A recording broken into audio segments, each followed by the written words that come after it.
이 형통한 삶은 범사에 뜻한 바가 이루어지는 축복된 삶을 의미하지요. 그래서 형통한 삶이 되기 위해서는 형통의 의미를 바로 이해하는 것이 참으로 중요합니다.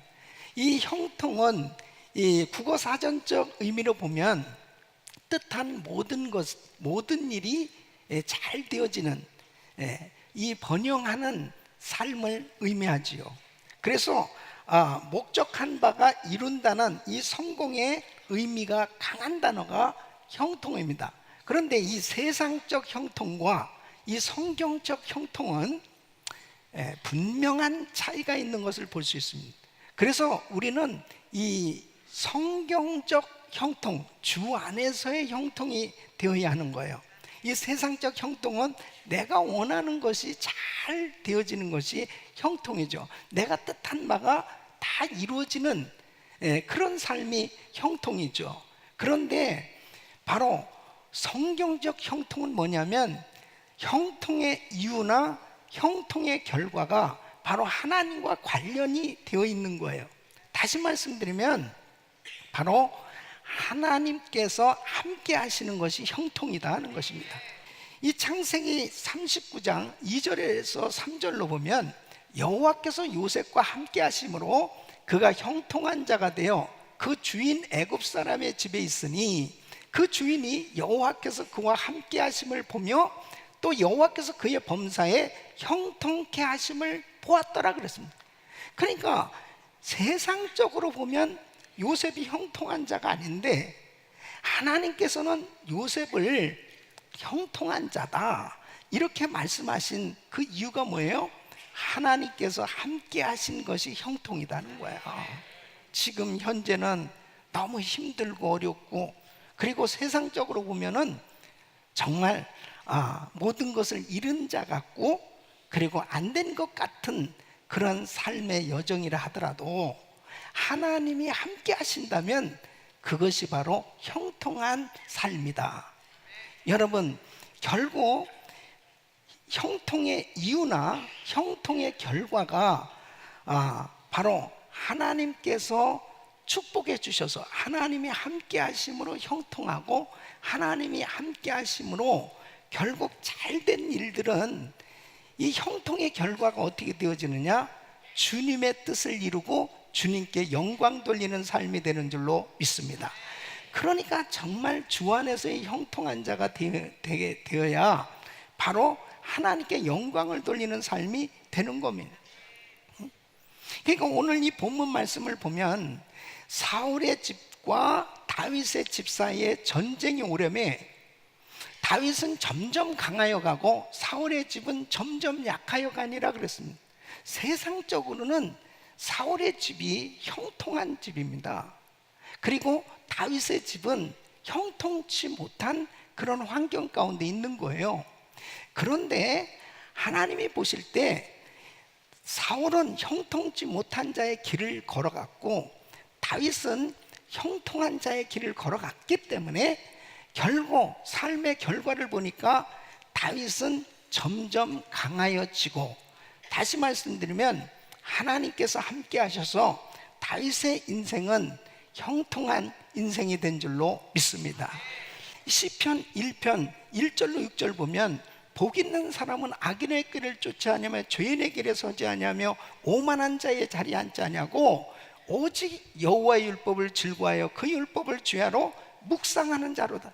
저는 시냇가에 심은 나무가 시절을 쫓아 과실을 맺으며 그 잎사귀가 마르지 아니함 같으니 그 행사가 다 형통하리로다. 악인은 그렇지 않으며 오직 바람에 나는 겨와 같도다.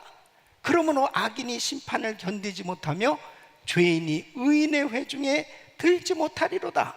대저 의인의 길은 여호와께서 인정하시나 악인의 길은 망하리로다. 의인의 길로 걸어가고 있는지 악인의 길로 걸어가고 있는지 결국 그 인생은 결과가 판이하게 다르게 나타난다는 것입니다. 무엇이 형통이냐는 거예요. 무엇이 형통한 삶이냐는 거죠. 정말 2018년 새해를 맞이해서 우리 모두는 다 형통한 삶을 꿈꾸고 있죠. 그런데 정말 나의 인생이 금년 한 해도 형통한 삶이 되기 위해서는 형통한 자의 길을 걸어가야 되는 것입니다. 바로 하나님의 말씀을 통해서 무엇이 형통한 삶인가, 어떻게 해야 형통한 자의 길로 걸어갈 수 있는지 잘 여러분들이 정리하시고, 정말 저와 우리 성도님들은 평생이 하나님 보시기에 또 하나님께서 축복하셔서 주 안에서의 형통한 삶이 되시기를 예수 이름으로 축원합니다. 첫째는, 다윗은 원수도 불쌍히 여겼다 하는 것입니다. 여러분, 사무엘하 1장에 보면 어느 날 아말렉 사람이 다윗에게 옵니다. 그런데 사울의 왕관을 가지고 나타난 거예요. 그 아말렉 사람이 뭐라고 얘기하냐면은, 지금 블레셋과의 전쟁에서 이스라엘이 패했잖아요. 사울과 그의 아들 이 요나단이 전사했다는 그 소식을 전해주는 겁니다. 그러니까 이 아말렉 사람은 생각할 때 다윗의 원수가 사울 왕이에요. 그러니까 사울이 죽었습니다, 여기 보세요, 증거가 있어요, 이것이 사울의 왕관입니다, 그러면 막 기뻐할 줄 알았어요. 그런데 사무엘하 1장 12절 보면 사울과 그 아들 요나단과 여호와의 백성과 이스라엘 족속이 칼에 죽임을 인하여 저녁 때까지 슬퍼하며 울며 금식하니라. 이 다윗은 사울이 죽었다는 소식을 듣고 금식하면서 슬퍼하면서 애도를 하는 거예요. 애도 정도가 아니죠. 이 사울의 죽음을 진정으로 애도하는 노래를 만들어서 이제 백성들에게 다 전파하고 명령까지 하는 것입니다. 사무엘하 1장 23절 25절 보면 사울과 요나단이 생전에 사랑스럽고 아름다운 자로니 죽을 때에도 서로 떠나지 아니하였도다. 저희는 독수리보다 빠르고 사자보다 강하였도다. 이스라엘 딸들아, 사울을 슬퍼하여 울지어다. 저가 붉은 옷으로 너희에게 화려하게 입혔고 금놀이개를 너희 옷에 채웠도다. 오호라, 두 용사가 전쟁 중에 엎드러졌도다. 요나단이 너의 산 위에서 죽임을 당하였도다. 이 사울 왕이 아주 훌륭한 용사, 이스라엘의 영웅이었다는 겁니다. 이 사울 왕 때문에 이스라엘 백성들이 좋은 옷도 입게 되었고 잘 살게 되었. 바로 이 사울 왕은 공로자였다고 그를 칭송을 하는 것입니다. 여러분, 사실 다윗이 어떻게 이렇게 사울을 정말 높일 수가 있었는지, 어떤 면에서 보면은 이 다윗에게 있어서는 너무나 큰 상처를 가지고 있는 사람, 이 다윗에게 엄청난 상처를 준, 거의 10년이 넘도록 그렇게 다윗을 죽이려고 했습니다. 몇 번이나 죽을 뻔했습니다. 여러분, 목숨이 뭐 몇 개씩 됩니까? 한 번 죽으면 끝인데 다윗은 정말 지난 10년 동안 이루 말할 수 없는 어려움을 겪었습니다. 그런데 이 다윗은 오히려 그 아말렉 사람, 이 전세했다는 소식을 전해준 사람, 이 왕관까지 가지고 왔던 사람 상 주기는커녕 저놈을 죽이라는 거예요. 뿐만 아니라 10년 동안 자기를 그렇게 힘들게 했던 원수 사울 왕에 대해서 이렇게 칭송을 하면서 애도를 하면서 또 그를 왕으로 존중하고 아버지라고 부르면서 그의 허물을 다 덮어주는 겁니다. 여러분, 이 다윗의 마음은 예수님의 마음인 거예요. 그래서 우리 예수님께서는 마태복음 5장 44절로 45절에 이렇게 말씀하십니다. 나는 너에게 이르노니 너희 원수를 사랑하며 너희를 핍박하는 자를 위하여 기도하라. 이같이 한즉 하늘에 계신 너희 아버지의 아들이 되리니 이는 하나님이 그 해를 악인과 선인에게 비추게 하시며 비를 의로운 자와 불의한 자에게 내려오심이니라. 우리 예수님께서는 원수를 사랑하고 핍박하는 자를 위해서 기도하기를 그렇게 원하시는 것을 말씀하고 있습니다. 이것은 에베소서 4장 32절에 이렇게 말씀한 서로 인자하게 하며 불쌍히 여기며 서로 용서하기를 하나님이 그리스도 안에서 너희를 용서하심과 같이 하라. 하나님의 은혜, 하나님의 사랑을 입은 다윗은 그 사랑으로 원수인 사울 왕을 품은 겁니다. 여러분, 이것이 바로 형통한 자의 길을 선택했다는 거예요. 두 번째는 사람들을 진심으로 사랑하는 것입니다. 다윗은 사람들을 진심으로 사랑할 줄 아는 사람이었습니다. 여러분, 사울 왕이 이 블레셋과의 전쟁으로 패하게 됐잖아요. 그때 이 블레셋 사람들이 사울의 시신을 성벽에 매달았습니다. 이제 자신들이 승리했다는 거죠.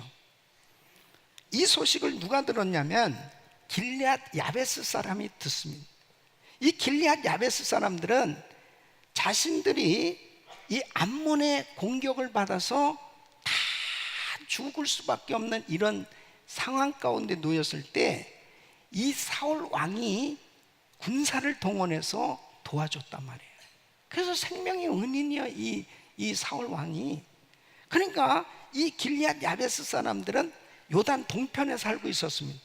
요단강을 건너서 기습적으로 하며 와서 이제 이 사울 왕의 시신을 수습해 가지고 길앗 야베스 지역으로 갑니다. 그곳에서 이제 장례를 잘 치러줘요. 이 이야기를, 이 소식을 다윗이 듣습니다. 사무엘하 2장 5절로 6절에 이렇게 말합니다. 다윗이 길앗 야베스 사람들에게 사자들을 보내어 가로되 너희가 너희 주 사울에게 이처럼 은혜를 베풀어 장사했으니 여호와께 복을 받을지어다. 너희가 이 일을 하였으니 이제 여호와께서 은혜와 진리로 너희에게 베푸시기를 원하고 나도 이 선한 일을 너희에게 갚으리니 그랬습니다. 여러분, 사실 길앗 야베스 사람들도요 사울과 다윗이 원수라는 거 압니다. 만일 자기들의 사울의 왕의 이 시신을 수습해서 장례를 하고 선대하게 했을 때 혹시 행여라도 다윗에게 미움을 받을 수도 있는 일이죠. 그런데 다윗은 어떠한 이 환경 가운데 이 사람들의 그 행위, 그 사람들의 선행을 귀하게 보고 칭찬해 준 겁니다. 어떤 이유를 따진 게 아니에요. 야, 정말 야베스 사람들 참 의리 있는 사람들이구나, 이 사람들 된 사람들이구나 하고 그 선행을 칭찬해 준 겁니다. 사실 사울 왕은 진짜 못된 사람입니다. 사울 왕은 정말 나쁜 사람이에요. 사무엘상 22장에 보면은 다윗이 사울에게 막 쫓겨다닐 때요 너무너무 배가 고프지 않았겠어요? 그러니까 자기 일행들과 함께 어디를 들어갔냐면 성전으로 들어갔어요. 그 성전에는 진설된 떡들이 있지 않습니까? 저 떡 좀 달라고 그랬어요. 그랬더니 제사장 아히멜렉이 떡을 줬어요. 그리고 골리앗에게 애었던 그 칼도 다윗에게 주었습니다. 이 소식을 사울 왕이 듣고요 결국 이 제사장 아히멜렉과 그 속한 모든 가족들, 그리고 제사장과 함께한 이 또 많은 이 성전에서 일하는 사람들, 제사는 85명을 그냥 어린 아이들까지 싹 죽였습니다. 정말 그렇게 지독했던 사람이에요. 그런데 다윗은 정말 이 야베스 사람들에게 선을 행한 그 부분만 딱 객관적으로 보고 이 야베스 사람들을 칭찬했던 걸 볼 수 있습니다. 여러분, 우리가 신앙생활하면서 참 중요한 것은 뭐냐면 사람들을 칭찬할 줄 아는 사람이 돼야 돼요. 여러분, 칭찬할 줄 아는 사람에게는 사람이 붙는 거예요.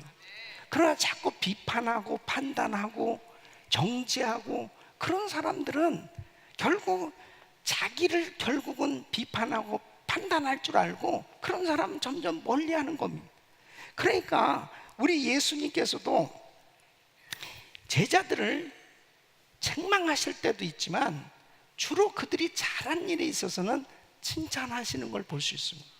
그래서 요한복음 1장 47절에 보면 나다나엘을 칭찬하십니다. 참 이스라엘 사람이라 그 속에 간사한 것이 없다. 보니까 참 저 사람 이중인격자가 아니네, 아주 순수한 사람이네, 그러면서 칭찬을 해주셨어요. 또 베드로가 이 사람들은 나를 누구로 하냐, 너는 나를 누구로 하느냐 그랬더니 주는 그리스도시요 살아계신 하나님의 아들이시니다 그렇게 고백했더니 주님이 베드로를 향해서 야 바요나 시몬아, 네가 정말 복이 있다. 이를 내게 알게 아닌 혈육이 아니라 하늘에 계신 내 아버지시다 하면서 천국 열쇠를 내게 주노니 내게 주겠다, 그렇게 칭찬해 주시잖아요. 백부장이 자기 하인이 다 죽게 생겼습니다. 예수님 앞에 왔어요. 그러면서 말씀만 하시죠. 그냥 말씀만 해도 내 하인이 낫겠습니다. 그랬더니 우리 예수님이 칭찬하십니다. 이스라엘 중 아무에게도 이만한 믿음을 만나보지 못했다. 그러면서 그 하인을 고쳐주시잖아요. 여러분, 주님은 기회가 있을 때마다 사람들을 칭찬해주고 인정해주고 축복해 주셨던 걸 볼 수 있습니다. 다윗은 그 마음에 얼마든지 분노를 가지고 사람들을 그냥 선입견을 가지고 그렇게 대할 수도 있지만 객관적으로 잘한 일에 있어서는 항상 인정해주고 칭찬해주는 그 칭찬해준 것이 바로 사람을 얻게 되고 그리고 형통한 삶이 된 줄 믿으시기 바랍니다. 세 번째는 힘들게 하는 사람들도 인내하라 하는 것입니다. 자, 다윗이 사울이 죽음으로 인해서 즉시 왕이 된 게 아닙니다. 사울 왕의 군대 장관이었던 아브넬이 있어요. 이 아브넬이 사울의 아들 이스보셋을 왕으로 추대합니다. 그래서 이스보셋이 왕이 되고 다윗이 한쪽에서는 왕이 되고, 그러니까 결국 나라가 지금 합해지지가 않았습니다. 두 왕이 있는 거예요. 이런 가운데 사건이 벌어져요. 어떤 사건이냐면 이 아브넬이 사울의 후궁을 범합니다. 이 소식을 이스보셋 왕이 들은 거죠. 그래가지고 이 아브넬을 책망한, 이 이야기를 들었을 때 아브넬의 마음이 싹 바뀌어서 배신합니다. 그래서 다윗에게로 가는 거예요. 모든 이스라엘의 백성들을 다 신하들을 당신에게로 돌리겠습니다 하면서 다윗 앞에서 언약을 맺어요. 근데 이때 다윗의 군대 장관이 누구였냐면은 요압입니다. 이 요압은 전쟁에 나갔다가 나중에 들어와서 이 소식을 듣는 거예요. 이 소식을 듣고 나서 화를 냅니다. 그 이유가 뭐냐면 아브넬과 요압은 원수지간이에요. 왜 원수지간이 됐냐면은 아브넬이 이 요압의 친동생 아사헬을 죽였어요. 그러니까 그 마음 가운데 항상 복수심을 가지고 있었어요, 이 요압은. 그러니까 다윗이 야, 그래도 나라가 지금 하나가 돼야 되고 이 중요한 시기니까 절대 아브넬을 받아줘야 된다, 죽이면 안 된다, 계속 이야기를 했어요. 근데 겉으로는 네 그러고 이 요압이 뒤를 쫓아가서 결국은 아브넬을 죽여요. 그러니까 이 다윗에게는 참 이 요압은 충신이지만은 너무 힘들게 하는 사람이었습니다. 너무 어렵게 하는 사람이었습니다. 그러니까 그뿐입니까? 원래 압살롬 죽이지 말라고 그랬어요. 압살롬도 죽이고, 또 그때 군대 장관 아마사도 죽이면 안 되는데 죽였죠. 그리고 점점 이 요압이 전쟁에 나가서 용맹스럽게 잘 싸우고 정말 열심히 다윗을 위해서 충실한 충신이었지만 자기 고집이 너무 세요. 다윗을 너무 힘들게 한 사람이었습니다. 아브넬을 죽였다는 것은 다윗에게 큰 위기였습니다.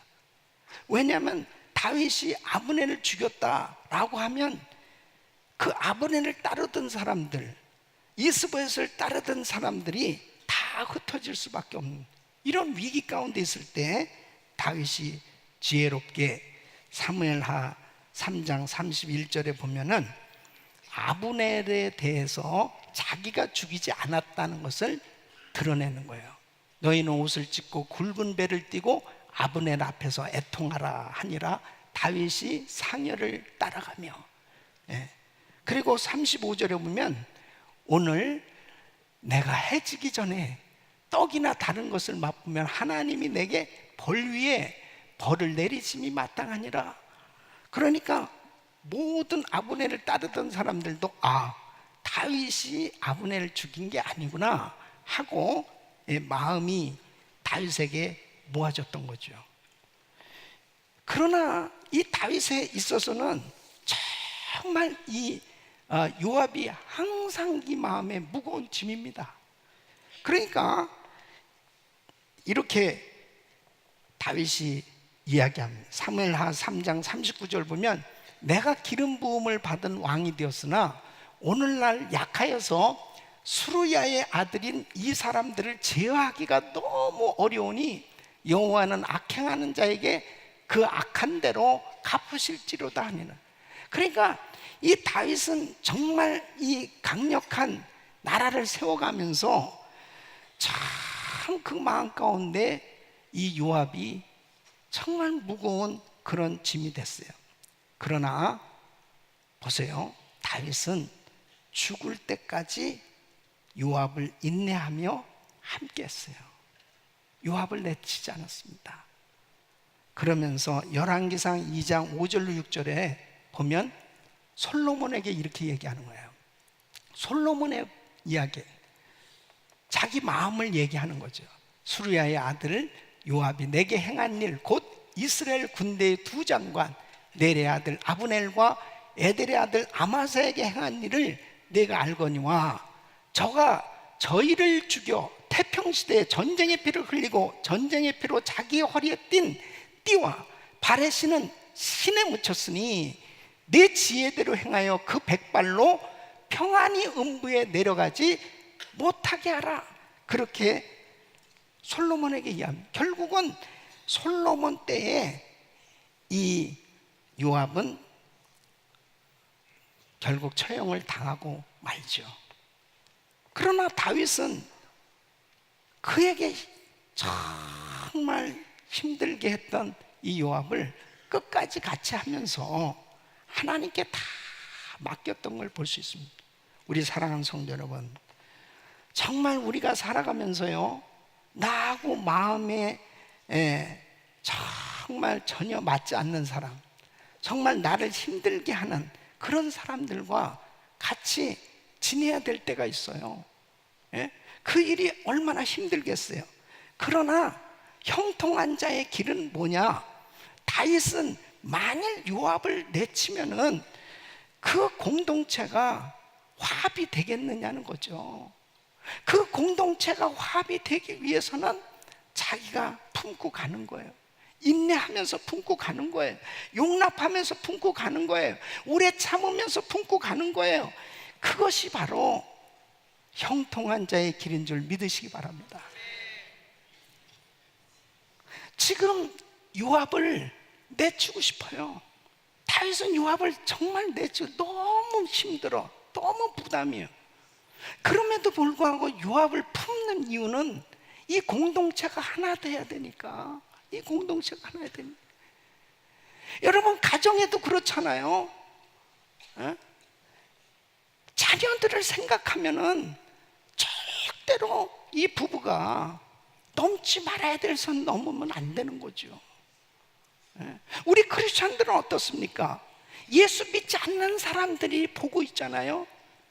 믿음도 없는 사람들이 보고 있잖아요. 그 예수 믿는 사람들의 그 모습을 보면서 그 사람들에게 이거 덕이 될까, 덕이 되지 않을까, 이런 걸 생각하면 덕이 안 되니까 내가 그래도 품어야지, 내가 그래도 참아야지.